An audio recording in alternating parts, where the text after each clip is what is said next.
He sought the peak of martial arts, but the summit felt forever out of reach. Look at those scars, he's been pushed to the absolute brink of death for this. A legend whispers of a sanctuary guarded by a divine dragon hiding a golden fruit. That fruit is said to grant immortality, but wait, is it actually real? He stands before the tree, battered and broken, staring at the prize he finally found. The golden fruit pulses with light, it's finally within his grasp. He's standing over the defeated divine dragon, he actually did it. With yellow eyes burning, Gilfa's Eldragon realizes his path to the peak is finally open. He takes a bite, the power begins to surge through his veins instantly. Gilfa's Eldragon, the strongest in the world, just shattered his limits forever. Decades have passed, the Eldragon estate stands silent, waiting for the inevitable end. Family surrounds the bed, Gilfa's Eldragon is frail, fading away into history. Gilliam looks on, heartbroken, his father is finally reaching the end of his journey. Gilfas holds their hands, he tells them to stop crying, but the atmosphere is heavy. Gilliam laments the coming silence, the estate will be empty without the patriarch's presence. Gilfas reflects on the sanctuary,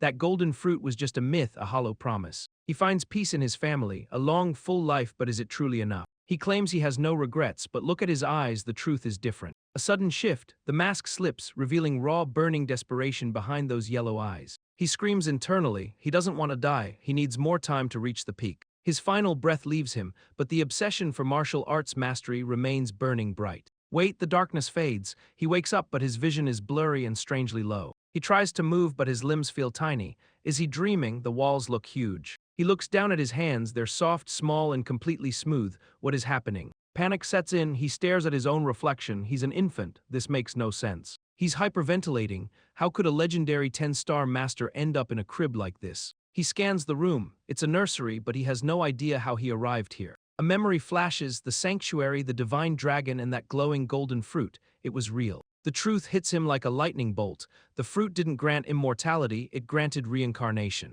A wicked grin spreads across his face. A second chance, the peak is finally within reach. Wait, why are there so many other infants trapped in this nursery? If I'm in this building, I must have been reborn into the Eldragon family again. The Eldragon maids enter, carrying bottles and a mysterious glowing red substance. It's feeding time, but the atmosphere feels cold, clinical, and absolutely wrong. They're dragging a muscular, gray-skinned goblin specimen into the center of the room. They force-feed the creature that red liquid. What are they actually planning here? The goblin convulses violently as the substance takes effect.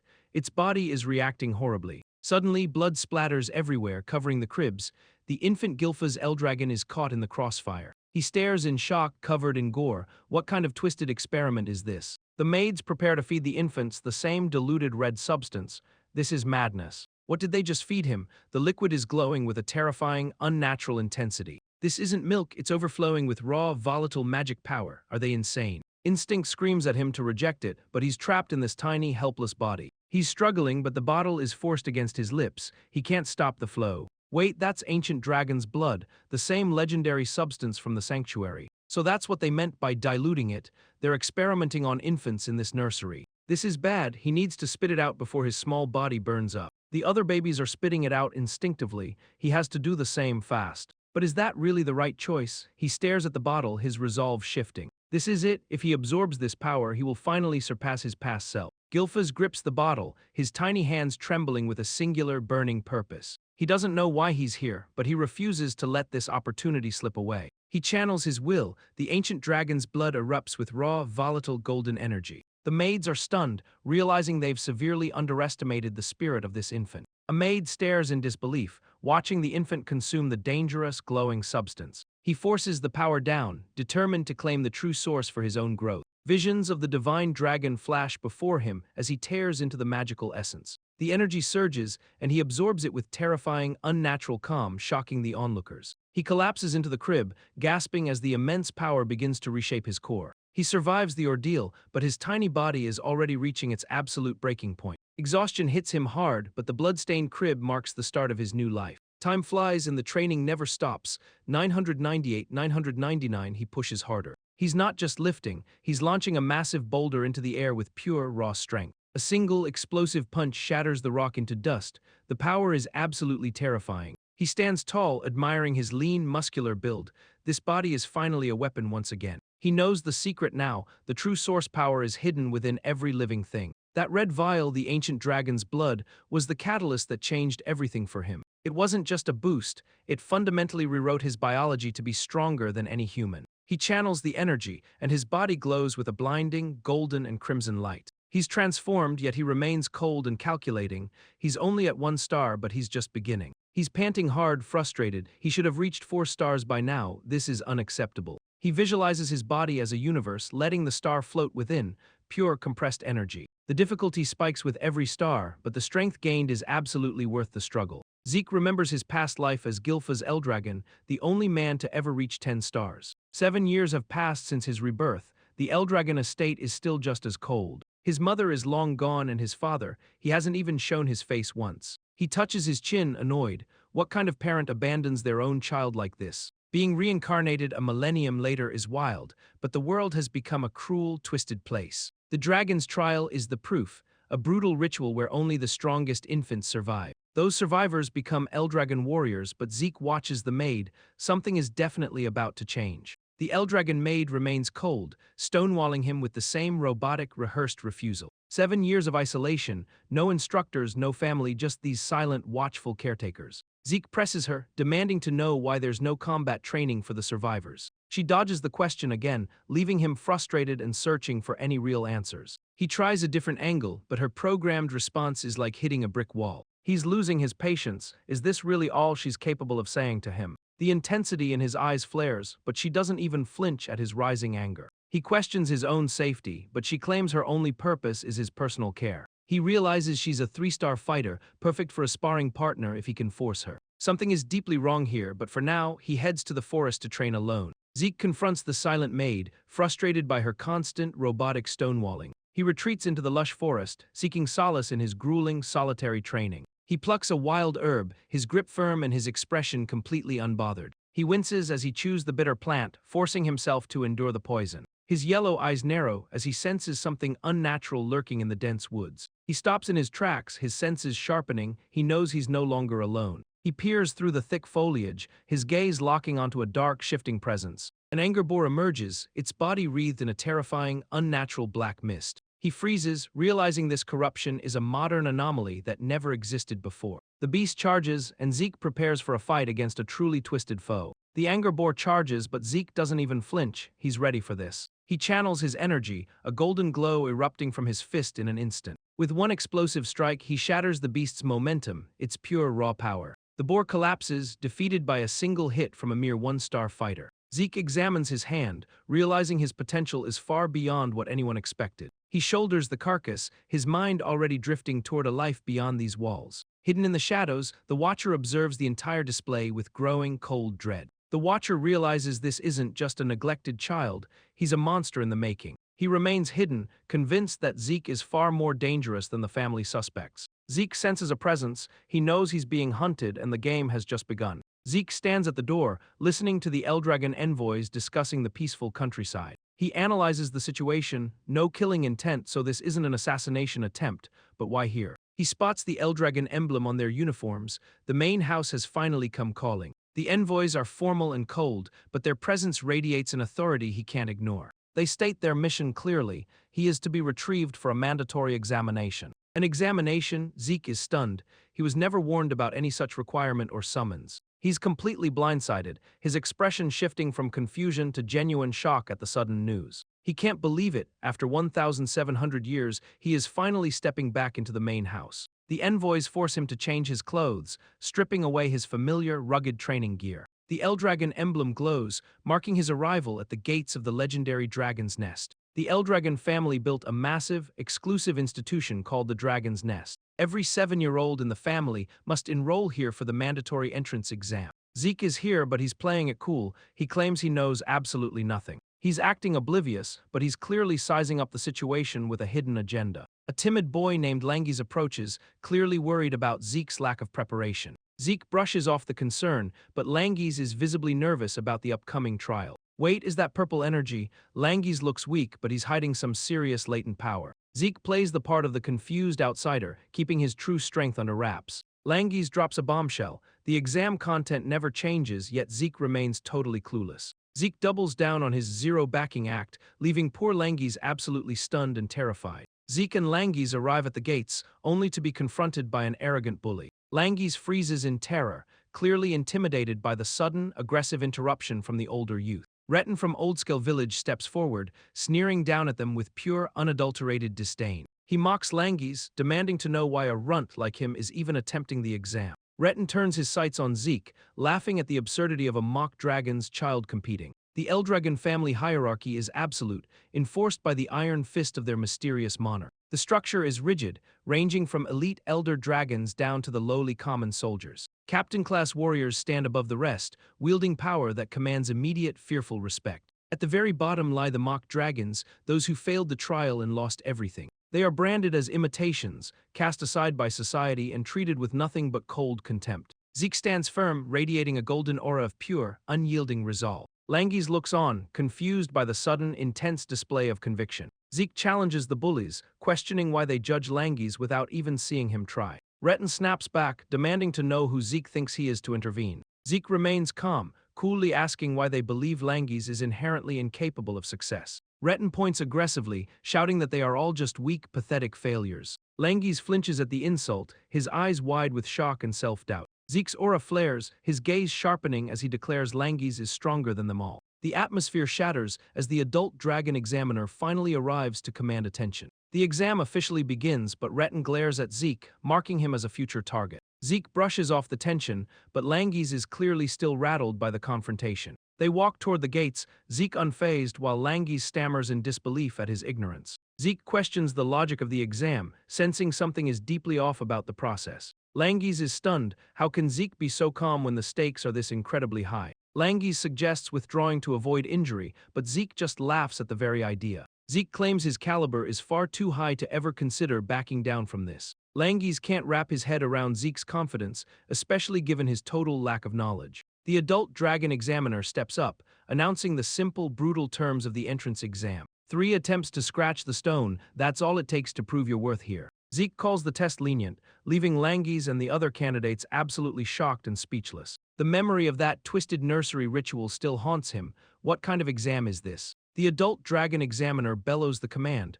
The silence in the arena is absolutely deafening. A candidate lunges at the stone block with his sword. He's giving it everything he has. But the impact is pathetic. He's clutching his head in agony. Something went horribly wrong. The sword strikes the stone, but it barely leaves a mark. The recoil is absolutely brutal. The other candidates watch in pure horror. They realize the difficulty is far beyond their reach. The candidate collapses, defeated and broken. The examiner notes the failure with cold, detached precision. The Eldragon envoys don't even blink. Forfeit, they declare, signaling for the boy's immediate removal. Another boy is dragged away like trash. The examiner calls for the next victim to step up. Langies is trembling in terror, but Zeke just stares, annoyed by how pathetic this display is. Zeke stares at the mysterious stone, his brow furrowed in genuine confusion. It's a regeneration stone, capable of instant repairs and reflecting force back at the attacker. Zeke listens intently, realizing that brute force alone is a death sentence here. He grasps the secret. It's all about circulating ether source power to bypass the defense. He surveys the arena, noting the other candidates who might actually have a chance. But the reality is brutal. Candidates are failing one by one, screaming in agony and defeat. Number 315 is called, and Langies frantically urges Zeke to withdraw while he still can. Zeke ignores the warning, calmly walking toward the stone with total, unshakable confidence. The examiner asks for his weapon, but Zeke stops in his tracks, looking completely unimpressed. He ignites a blazing golden aura. He doesn't need a weapon. His own fist is enough. The examiner stares at Zeke, questioning his decision to fight without a weapon. Zeke doesn't hesitate. He's confident his bare fists are more than enough for this. The surrounding candidates whisper in disbelief, certain that Zeke is about to be destroyed. Langies watches in pure terror, convinced that Zeke's arms will be ripped off on impact. The examiner finally gives the order, his cold face showing no sign of mercy. Zeke approaches the stone, realizing this mysterious material is unlike anything he has ever seen. He channels his internal energy, letting the golden flames erupt from his clenched fist. He doesn't care about the risks. He's ready to unleash his full, terrifying power. He activates the Dragon Slayer combat technique, afterlife slamming his fist into the stone. The arena explodes in a blinding flash of light, leaving everyone stunned by the impact. The adult dragon examiner watches the dust settle, his eyes widening in total disbelief. Zeke sighs, thinking the technique is still a bit too advanced for his current body. He looks at his bloodied hand, grinning because his training clearly isn't enough yet. The crowd is stunned into silence. He actually smashed the indestructible regeneration stone to pieces. A girl in the stands watches him with a sharp, predatory gaze. Interesting, she whispers. Langes stares at the wreckage, his jaw dropping as he realizes the sheer scale of power. Zeke stands amidst the rubble, looking completely satisfied with his own display of raw strength. The examiner trembles, knowing only a 4-star warrior could ever achieve such a destructive feat. He wonders if this illegitimate child somehow inherited the secret, forbidden powers of the house. Zeke casually walks up to the examiner, asking for his results like it was nothing. Candidate 315 officially passes. The examiner's verdict rings out across the stunned arena. The examiner approaches Zeke, handing him a mysterious green potion. What is this? Zeke eyes the official suspiciously. Why is he being singled out with this gift? He's clearly annoyed by the examiner's condescending attitude. Just get out of the way. Zeke grumbles about the reward. Is this really all they offer to successful candidates? Langes rushes over, beaming with excitement. He's completely blown away by Zeke's raw power. Zeke brushes off the praise, his focus shifting entirely to the vial in his hand. He inspects the liquid closely. It's not just a standard potion, it's something far more potent. Zeke realizes the truth. This is a legendary elixir, a treasure of immense hidden value. It's crafted from divine beast remains and secret realm herbs. This changes everything for him. The elixir is a miracle, instantly mending old scars and surging with raw ether power. But these ingredients are incredibly rare, making this treasure almost impossible to find on markets. Zeke downs the potion, his body glowing as the potent liquid works its magic inside him. His tattered clothes are a mess, but his arm is already knitting back together perfectly. Langes is stunned, asking if his wounds really healed that fast. It's honestly hard to believe. Zeke just shrugs, but Langes notes there's no massive ether surge like a standard elixir. Langes insists Zeke is far more impressive than the potion, but Zeke dismisses it as nonsense. He stares at the empty vial, realizing this is the pinnacle of a millennium of wisdom. The exam continues as other candidates pass, but Zeke is already focused on his next goal. Zeke looks bored while Langes trembles. The next candidate is called to face the stone. Langes steps up to the stone, his nerves clearly fraying as he approaches the target. Zeke watches from the sidelines, his expression unreadable as he observes the boy's obvious panic. Zeke wonders what Langes is doing, his brow furrowed in confusion at the boy's hesitation. Langes grips his sword, channeling a faint, flickering energy as the examiner signals the start. He lets out a desperate, echoing cry, swinging his blade with everything he has left. The impact is weak, the stone barely shudders, and the examiner coldly notes the failure. Langes strikes again, but the stone remains stubborn, mocking his lack of true power. He collapses to the ground, gasping for air, his spirit shattered by the brutal reality. Retin and his cronies erupt in laughter, mocking Langes for his pathetic, failed attempt. Retin sneers, clearly relishing the moment and waiting to see if Zeke will finally react. The crowd jeers, mocking the idea that Langes could ever be a real threat. The adult dragon examiner offers a cold ultimatum, one final attempt to prove his worth. Langes is trembling on the ground, completely broken by the weight of his failure. Zeke steps in, his presence looming over the defeated boy like a shadow. He questions Langes' choice of weapon, cutting through the tension with a sharp observation. Zeke stares at the regeneration stone, already calculating a better way to handle the test. He drops the truth, a sword is useless here if you don't have a plan. The bullies cackle, convinced that Langes is just another talentless failure destined for the trash. Zeke turns to the examiner, casually asking if switching weapons mid-test is actually allowed. With the examiner's approval, Zeke smiles at Langes. It's time to show them how it's done. Zeke stands tall, his gaze cold and challenging. Is he really going to push this? Langes hesitates, his voice trembling. He's clearly terrified of failing again in front of everyone. Zeke offers him a spear, a new weapon, a new chance, but is it enough? Langes thinks of his father, the man who was rejected and mocked as a pseudo-dragon. His father's memory is his anchor, a reminder that he refuses to be just a fake. He stands before the stone, spear in hand. This is his final stand to prove himself. Langes is still doubting himself, but Zeke's unwavering belief is starting to sink in deep. Zeke keeps it simple, stop overthinking, just thrust the spear straight forward with everything he has. Langes grips the shaft, his knuckles white. He's ready to commit to this singular, desperate strike. Zeke watches him closely. It's impossible for a beginner, but he's about to defy the odds. Langes takes a deep breath, trusting Zeke's guidance to finally give it a try. He channels his newfound belief, aiming the spear directly at the stubborn regeneration stone. The ether source power surges through him, feeling more natural than ever before. With a fierce shout, he drives the spear forward, striking the stone with incredible force. Retin and his cronies laugh, still convinced that a simple weapon change won't change anything. The spear connects with a massive explosion of energy, shattering the stone's surface completely.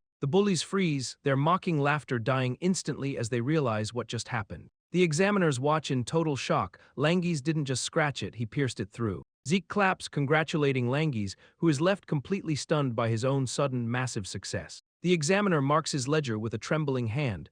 Candidate number 414 has officially passed. Langes stares in disbelief, clutching the spear as the reality of his success finally sinks in. Zeke pulls him into a supportive embrace, confirming that he knew Langes had it in him. Overwhelmed with pure joy, Langes hugs Zeke back, finally free from the crushing weight of doubt. Retin and his cronies scramble back, desperately trying to dismiss the incredible feat as mere luck. The examiner bellows that the test is over, his voice echoing through the tense, silent arena. Envoys march onto the field, signaling the start of the formal entrance ceremony for the survivors. Zeke is confused, wondering if this ceremony is the final hurdle before they truly enter. The high-ranking officials of the Eldragon family arrive, their presence radiating an intense, suffocating authority. The Eldragon family head steps forward, his red eyes glowing with a cold, terrifying, and somber intensity. Zeke mocks the man's gloomy expression, but a terrified Langes quickly moves to silence him immediately. Zeke keeps his cool, but Langes is visibly panicking, begging him to stay quiet.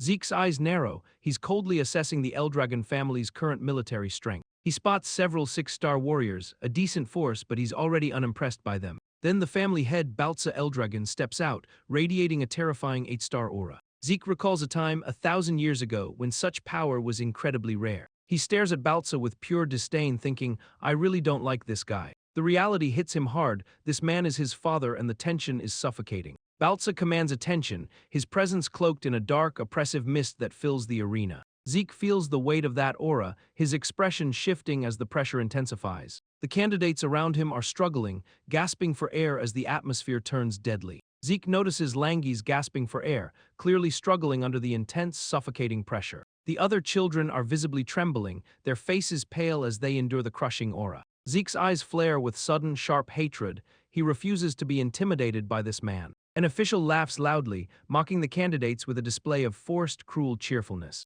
The official dismisses the formal greetings, his cold eyes scanning the crowd of young candidates. He bellows a final, booming encouragement, his grin masking a truly sinister, underlying intent. Zeke watches the official with disdain, finding the sudden shift in atmosphere strangely relieving. The official abruptly shifts gears, shouting the command to begin the mandatory dormitory assignments. Zeke turns to Langes, genuinely confused about why they aren't all heading to one place. Langes explains the 4 dorms north, south, east, and west as Zeke processes the new hierarchy. Zeke gets the call, his time has come to enter the dragon's nest. He steps into the Grand East dorm, the heart of his new, mysterious life. 1,000 years have passed, and the architecture feels both familiar and strangely alien. He wanders the halls, searching for his assigned room. He is officially a student now. He finds the door and swings it open, ready to meet his new roommate. Wait, he freezes. Standing by the sun-drenched window is none other than Langes. A grin spreads across his face. Fate has a funny way of bringing them together. Langes looks relieved,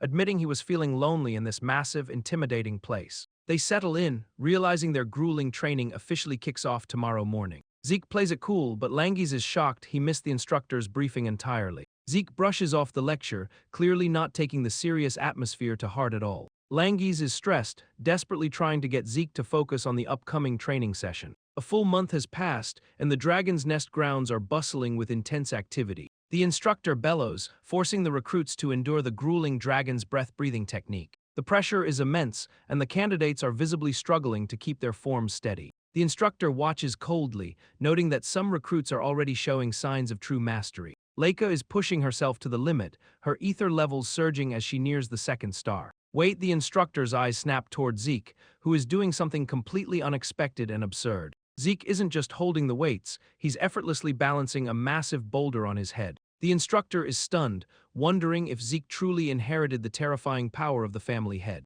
The instructor is baffled. How is Zeke training with such heavy weights without any formal guidance? Zeke realizes his own Dragon King's breath was watered down into the current, weaker dragon's breath. He understands now, breathing techniques are just tools to circulate ether, and their power depends on creativity. Noble houses guard their refined styles, but Zeke knows the standard dragon's breath is far too limited. It's safe for the masses, but for Zeke, standing still while training is completely useless for his goals. His original Dragon King's breath is the only technique that allows ether circulation while in constant motion. He's genuinely touched that his ancient technique survived 1,000 years, even if it was heavily simplified. Zeke sits in the dining hall, devouring his meal while the other recruits look completely exhausted. He's stuffing his face with food, completely unbothered by the grueling training session they just finished. Langi stares in disbelief, wondering how Zeke has so much energy left after such a brutal day. Zeke tells Langies to stop being weak and just eat his food already. He glances around the hall, noting that some of these recruits are actually well trained. Suddenly, Leica Typhona Eldragon approaches their table,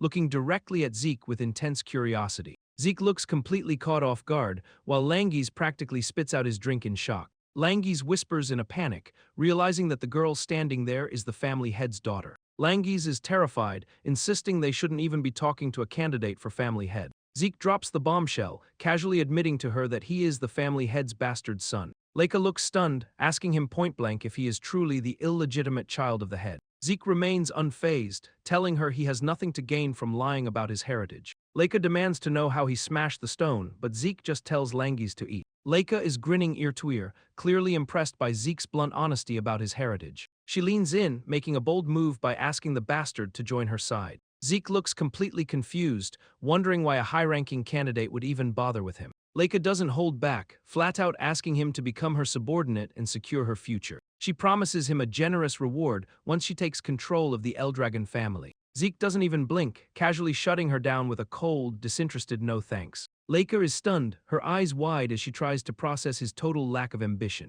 She probes further, suspecting Zeke might actually be gunning for the family head position himself. Zeke finally snaps, slamming his fist into the table with enough force to crack the wood. He drives his knife into the table, making it crystal clear he has zero interest. Zeke stands his ground, radiating an overwhelming golden aura of pure, defiant power. His eyes burn with intensity as he declares he serves no one but himself. Leica is visibly shaken, her expression shifting from confidence to pure, unadulterated shock. She stammers, struggling to comprehend that she is actually feeling intimidated by him. Zeke remains completely unbothered, while Langies frantically tries to de-escalate the tense situation. Leica snaps, her frustration boiling over as she demands a duel to prove her worth. Students rush through the halls, whispering about the high-stakes confrontation brewing at the grounds. They can't believe their eyes. Lady Leica is actually challenging someone to a formal duel. Spectators crowd the arena, stunned to see Zeke standing calmly against the prestigious Leica. Langies is spiraling in panic, wondering how a simple conversation escalated into a serious fight. Langies is spiraling, terrified that Zeke just provoked the most dangerous girl in school. He screams about Leica's pedigree, desperate to make Zeke understand the sheer gravity of this. Zeke remains annoyingly calm, admitting he didn't know her full background until just now. Langies is losing his mind, but Zeke just shrugs off the danger like it's nothing. Zeke finds the whole situation hilarious, clearly thriving on the chaos of the unknown. Langies begs him to reconsider, but Zeke refuses to back down from any challenge. The distance closes and Leica stands ready with her blade, eyes locked on her target. Leica draws her weapon, the air crackling with intensity as she demands the duel begin.